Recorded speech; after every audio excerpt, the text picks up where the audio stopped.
because the IRS has refused to show the law that makes Americans liable to file a 1040 or to pay an income tax on their labor. I was very curious as to why the IRS refused to show the law, as it seems such a simple thing to do. Yet I was skeptical about the Foundation's claims. There had to be a law, right? I mean, we've all been told over and over and over again that we had to pay income taxes. No answers, no taxes. No answers, no taxes. No answers, no taxes. Most people believe that the income tax system is legal and that the revenue from the tax is used in the public interest. However, there is a substantial, conclusive body of evidence that proves that our income tax system represents the most pernicious form of tyranny. It is the greatest hoax ever perpetrated by government against the working men and women of America.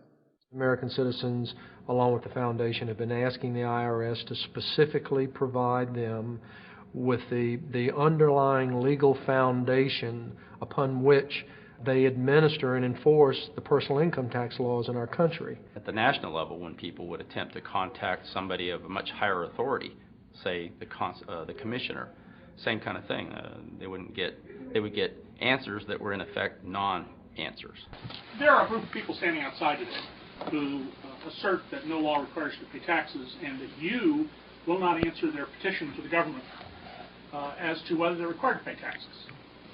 Are they required to pay taxes?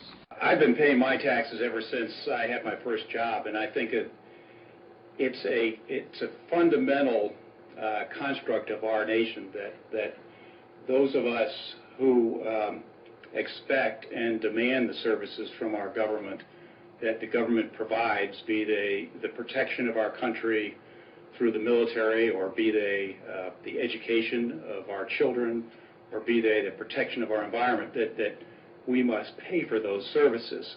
So yes, I think there is a fundamental obligation, and that it's an understood and well accepted one.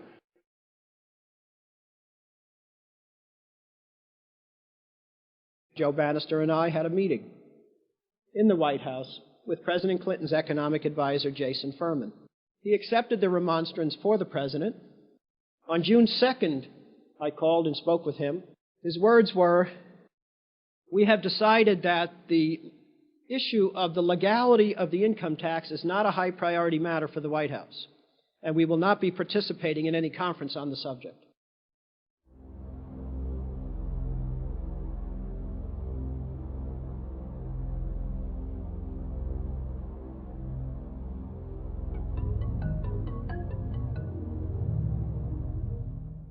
I decided not to eat until my death or until the government agreed to send their experts to meet with the experts from the tax honesty movement. And with the help of Congressman Bartlett, a deal was made. I'm very pleased that through these several trying weeks and now months, that we have secured the agreement of the IRS and the Justice Department, because some of the questions are beyond the purview of IRS, that they will both attend a public symposium where these issues can be formally addressed. Last Thanksgiving, DOJ and IRS notified Congressman Bartlett that they would not participate. Congressman Bartlett then waited until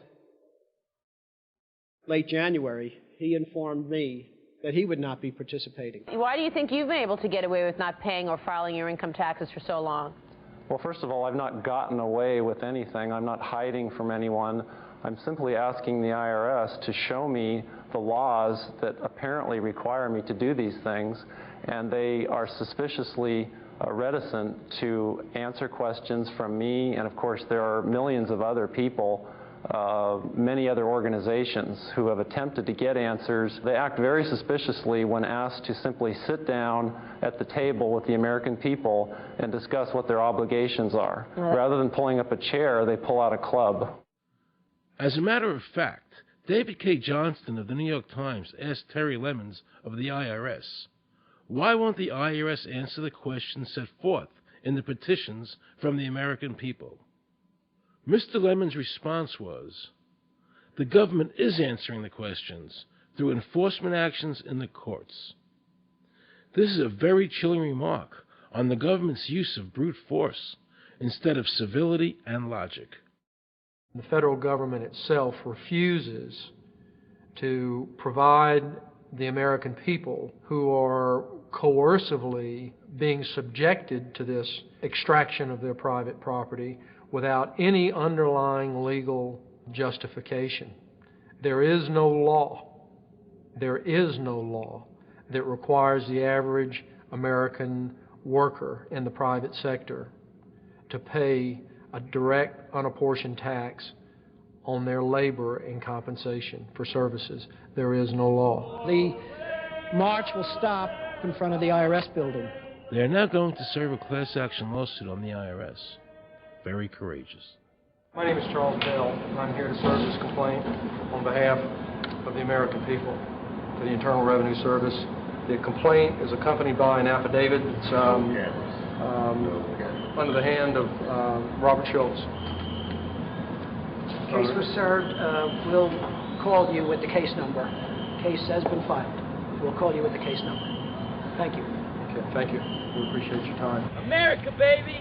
Freedom! Today, effectively, the people have said to their servant government that that our rights are not going to be any longer denied, and that we're going to have answers to our petition, our legitimate, lawful petitions for redress of grievances, which are guaranteed in the First Amendment to our Constitution. So once and for all, we will get an answer. On August 31st, 2005, federal judge Emmett Sullivan ruled, the government does not have to answer the American people's questions, even though it is guaranteed in the First Amendment.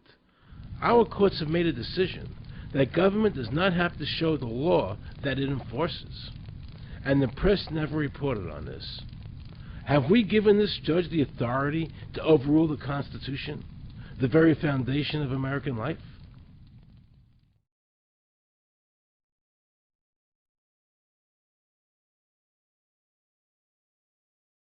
I believe that in both spirit and substance, our tax system has come to be un-American. Death and taxes may be inevitable, but unjust taxes are not.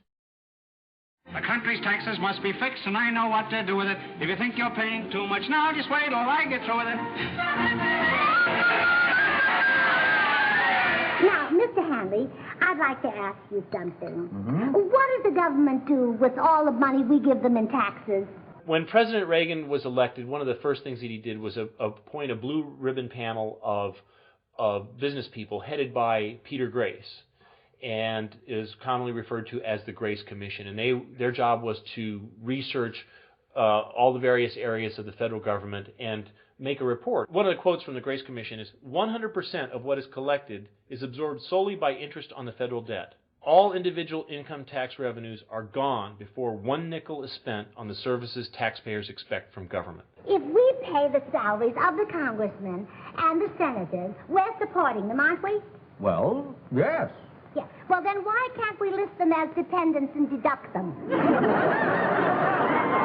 We've been brainwashed. People have been told, that you need this income tax system to fund government, which is absolutely ridiculous. I mean, my question is, well, if that's true, how did we fund government from 1776 to 1913? The main purpose of the income tax is not to raise revenue, but to redistribute wealth and to control society. A lot of people might say, well, gee, if there wasn't an income tax, what would happen to education? They don't understand that education is paid for the most part, out of state and local taxes, your property tax. People might say, well, how are we going to build and maintain our highways? If there's no money coming into the government, we need our highways. There is a tax on every gallon of gasoline that people buy.